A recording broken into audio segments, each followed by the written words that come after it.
Welcome back friends with another new video. Before starting the video, I request you all please subscribe the channel and also press the bell icon to get the latest updates from my YouTube channel. Let's start. In today's lecture, we are going to see about the mechanisms which can ensure the process of cross-pollination. These mechanisms are also called as the contrivances or also called as the adaptations. So, what kind of adaptations are required to ensure the process of cross-pollination in flowering plants, or what kind of mechanisms are required to perform the cross-pollination in flowering plants, that we are going to see in detail one by one. This is also called as the outbreeding devices. Dear student, in bisexual flower there is a more chances of self pollination.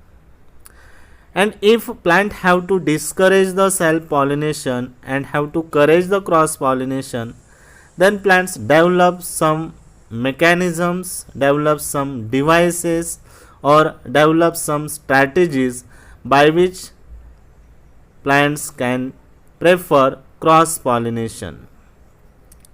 So let's see, the first mechanism of cross pollination is the dichogamy. Dichogamy में क्या होता है student?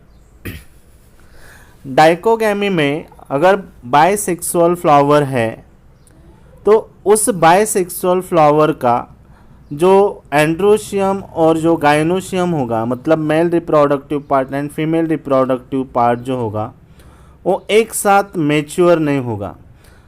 अगर वो दोनों भी part एक साथ मैच्योर होते हैं तो वहाँ पे 100% सेल्फ पॉलिनेशन के चांसेस है. तो हमें यहाँ पे सेल्फ पॉलिनेशन को अवॉइड करना है, प्रिवेंट करना है, और क्रॉस पॉलिनेशन को करेज करना है. तो ऐसे सिचुएशन में यहाँ पे मेल रिप्रोडक्टिव पार्ट और फीमेल रिप्रोडक्टिव पार्ट का मैचुरेशन जो पीरियड रहेगा वो डिफरेंट रहेगा, वो सेम पीरियड पे मैच्योर नहीं होंगे. अगर वो डिफरेंट पीरियड पे मैच्योर होते हैं तो वहाँ पे सेल्फ पॉलिनेशन को अवॉइड किया जाएगा और 100% क्रॉस पॉलिनेशन के चांसेस होंगे. तो dichogamy is a mechanism in which androecium and gynoecium does not matures at the same time so as to prevent the self pollination and to ensure the cross pollination. Dichogamy दो तरह की होती है student, आप diagrams देख रहे होंगे. There are two types of dichogamy. देखो, फर्स्ट जो है उसको हम प्रोटैंड्री बोलते हैं और सेकंड जो होता है हमारा वो होता है प्रोटोगाइनी. प्रोटैंड्री मतलब यहाँ पे दोनों सेक्स ऑर्गन में से मेल रिप्रोडक्टिव का जो सेक्स ऑर्गन होगा एंड्रोशियम, वो गाइनोशियम के पहले मैच्योर होगा. देखो, बाइसेक्सुअल फ्लावर में क्रॉस पॉलिनेशन को इंश्योर करने के लिए अगर गाइनोशियम के पहले एंड्रोशियम मैच्योर हो जाता है तो उसको हम प्रोटैंड्री बोलते हैं. तो फर्स्ट डायग्राम में आप देख रहे हैं, यहाँ पे प्रोटैंड्री में देखो ये जो ग्रीन वाला पार्ट है दैट इज़ द स्टैमेन, और स्टैमेन का टिप का पार्ट है एंथर. तो एंथर की वॉल नेचुरली डिहाइंस हो चुकी है, एंथर पोलन ग्रेन्स रिलीज हो चुके हैं. बट पोलन ग्रेन्स रिलीज हो चुके हैं बट स्टिग्मा अगर आप देख रहे होगे तो स्टिग्मा या gynoecium does not matures till. अभी तक गाइनोशियम मैच्योर नहीं हुआ है ताकि वो पोलन ग्रेन्स मतलब उस फ्लावर के स्टिग्मा पे जर्मिनेट नहीं हो सकते, पॉलिनेट नहीं हो सकते. तो ये प्रोटैंड्री मोस्टली सनफ्लावर सैल्विया प्लांट्स में हमें देखने को मिलता है. दूसरा मैकेनिज्म डाइकोगैमी में है प्रोटोगाइनी. प्रोटोगाइनी में it is totally opposite to the protandry. जैसे प्रोटोगाइनी में gynoecium matures earlier than the androecium, यहाँ पे फीमेल रिप्रोडक्टिव हॉर्न पहले मैच्योर होगा, तो उसकी वजह से सेल्फ पॉलिनेशन को अवॉइड किया जाएगा। And this protogyny seen in plants such as Mirabilis jalapa, Gloriosa superba, Plantago etcetera. तो सेकेंड डायग्राम में आप देख रहे होंगे protogyny, gynoecium matures before the androecium, तो stigma becomes receptive earlier than the anther. तो ये फर्स्ट मैकेनिज्म हुआ हमारा डाइकोगैमी। स्टूडेंट सेकेंड मैकेनिज्म हमारे पास है जिसको हम बोलते हैं हर्कोगैमी। हर्कोगैमी ये हमारा सेकेंड मैकेनिज्म है। हर्कोगैमी में हमें क्या देखना है, हर्कोगैमी किसे बोलते हैं, तो हर्कोगैमी में क्या होता है, सेल्फ पॉलिनेशन, बाइसेक्सुअल फ्लावर में सेल्फ पॉलिनेशन को अवॉइड करने के लिए एक फिजिकल बैरियर बन जाता है। एंथर और स्टिग्मा के बीच में फिजिकल बैरियर बनेगा। तो फिजिकल बैरियर बनेगा तो क्या होगा, pollen grains enable to reach to the stigma, क्योंकि उसके बीच में, दोनों के बीच में ऑब्स्टेकल्स आ रहा है, फिजिकल बैरियर आ रहा है। तो फिजिकल बैरियर की वजह से पोलन ग्रेन ना स्टिग्मा तक जा सकते हैं, ना स्टिग्मा पोलन ग्रेन तक आ सकती है। तो इसकी वजह से क्या होगा, सेल्फ पॉलिनेशन प्रिवेंट हो जाएगा और वहाँ पे क्रॉस पॉलिनेशन के चांसेस बढ़ जाएंगे। ये होता है हर्कोगैमी। और हर्कोगैमी हमें देखने को मिलता है plants such as Gloriosa superba, then Calotropis etcetera. उसके बाद में नेक्स्ट मैकेनिज्म आता है सेल्फ स्टेरिलिटी। नेक्स्ट मैकेनिज्म आता है सेल्फ स्टेरिलिटी। सेल्फ स्टेरिलिटी क्या होता है, और इसको हम सेल्फ इनकॉम्पैटिबिलिटी भी बोलते हैं। सेल्फ इनकॉम्पैटिबिलिटी या सेल्फ स्टेरिलिटी, इसमें क्या होता है, बाइसेक्सुअल फ्लावर के पोलन ग्रेन अगर वो ट्रांसफ़र भी हो गए सेम फ्लावर के स्टिग्मा पे, तो वहाँ पे स्टिग्मा पे पोलन ग्रेन्स का जर्मिनेशन नहीं होगा। ये एक जेनेटिक मैकेनिज़म्स है और इस जेनेटिक मैकेनिज़म्स में, ये जो जेनेटिक मैकेनिज़म्स है, that genetic mechanism controlled by the some genes. तो सेल्फ स्टेरिलिटी या सेल्फ इनकॉम्पैटिबिलिटी क्या होता है, तो it is the condition in which pollen grains of the flowers cannot germinate on the stigma of the same flower, and this is nothing but the self sterility. ये self sterility हमें petunia, थिया, Passiflora, grapes, Apple, tobacco जैसे plants में देखने को मिलती है। तो इसकी वजह से सेल्फ पॉलिनेशन को डिस्करेज किया जाएगा और क्रॉस पॉलिनेशन को बढ़ाया दिया जाएगा। अब क्रॉस पॉलिनेशन इंश्योर होगा। ये था हमारा सेल्फ स्टेरिलिटी।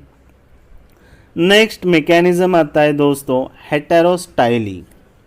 हेटेरोस्टाइली समझना बहुत ही आसान है। हेटेरो का मतलब होता है डिफरेंट एंड स्टाइल मतलब जो स्टैमेन होगा उसका फिलामेंट और जो कार्पेल होगा उसका स्टाइल, दोनों की जो लेंथ होगी वो दोनों की लेंथ कभी सेम नहीं होगी। अगर दोनों की लेंथ सेम होती है तो उसकी वजह से एंथर से पोलन ग्रेन उस फ्लावर के स्टिग्मा पे पहुंचने के चांसेस ज़्यादा होंगे और उसी वजह से सेल्फ पॉलिनेशन वहाँ पे हो सकता है। बट ये इसको अगर डिस्करेज करना है तो क्या करना पड़ेगा, तो यहाँ पे फिलामेंट या स्टाइल की लेंथ कम ज़्यादा हो सकती है। मे बी फिलामेंट लॉन्गर हो सकता है, स्टाइल शॉर्ट हो सकती है, स्टाइल लॉन्गर हो सकती है, फिलामेंट शॉर्ट हो सकता है। तो there is a difference in the length of filament of stamen and the length of the style in flower of the some plants. तो देखते हैं there are 2 or 3 types of flowers with different heights of style and stamen. तो इसको अलग अलग categories में divide किया है हेटेरोस्टाइली में, डायहेटेरोस्टाइली और ट्राइहेटेरोस्टाइली। अभी डायहेटेरोस्टाइली क्या होता है, जिसको हम डायमॉर्फिक हेटेरोस्टाइली भी बोलते हैं। There are 2 types of flower, pin eyed, long style with short stamen.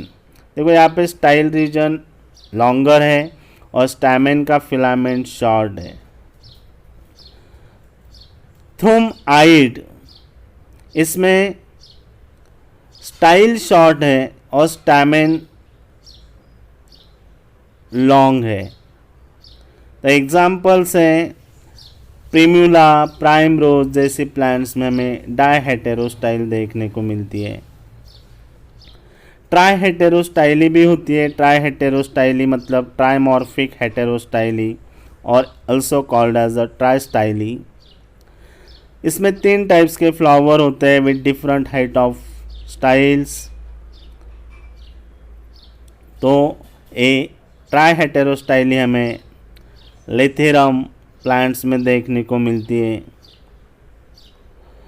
तो ये हो गया heterostyly mechanism to courage the process of cross pollination. इसके और भी कुछ मेथड्स हैं क्रॉस पॉलिनेशन को इंश्योर करने के लिए, जैसे कि एंथेसिस या उसको हम चेज़्मोगैमी भी बोलते हैं, चेज़्मोगैमी, जिसमें एंथेसिस या चेज़्मोगैमी का मतलब होता है opening of the floral buds in the form of flower, that is called as the anthesis. Anthesis के बाद में और एक मैकेनिज्म आता है जिसके थ्रू हम क्रॉस पॉलिनेशन को इंश्योर कर सकते हैं, वो है डाइक्लिनी। उसका मतलब होता है कि अगर फ्लावर्स यूनिसेक्सुअल होता है प्लांट पे तो कन्फर्म 100% क्रॉस पॉलिनेशन होगा, बट अगर फ्लावर बाइसेक्सुअल रहेगा तो सेल्फ पॉलिनेशन के चांसेस ज़्यादा है और इसी सेल्फ पॉलिनेशन को हमें यहाँ पे रोकना है। तो सेल्फ पॉलिनेशन को रोकने के लिए ये फ्लावरिंग प्लांट्स कुछ इस तरह के मैकेनिज़म्स डेवलप करते हैं जिसको हम बोलते हैं आउटब्रीडिंग डिवाइसेस। तो स्टूडेंट, हमने इस लेक्चर में क्या क्या पढ़ा? डाइकोगैमी मैकेनिज़्म पढ़ा विथ प्रोटैंड्री एंड प्रोटोगाइनी। सेकेंड हमने पढ़ा हर्कोगैमी, जिसमें फिजिकल बैरियर बनता है एंथर या स्टिग्मा के बीच में। फिर हमने स्टेरिलिटी, सेल्फ स्टेरिलिटी या सेल्फ इनकम्पैटिबिलिटी देखा। ये एक जेनेटिक मैकेनिज़्म है जिसको कंट्रोल करते हैं जीन्स। जब पोलन ग्रेन्स लैंड होते हैं स्टिग्मा पे तो उनका जर्मिनेशन नहीं होता है वहाँ पे। फिर हमने देखा हेटेरोस्टाइली, अलग अलग लेंथ होना फिलामेंट की या स्टाइल की, यह हेटेरोस्टाइली आता है। और दो, एक एंथेसिस और दूसरा हमने पढ़ा dicliny. Thank you student for watching.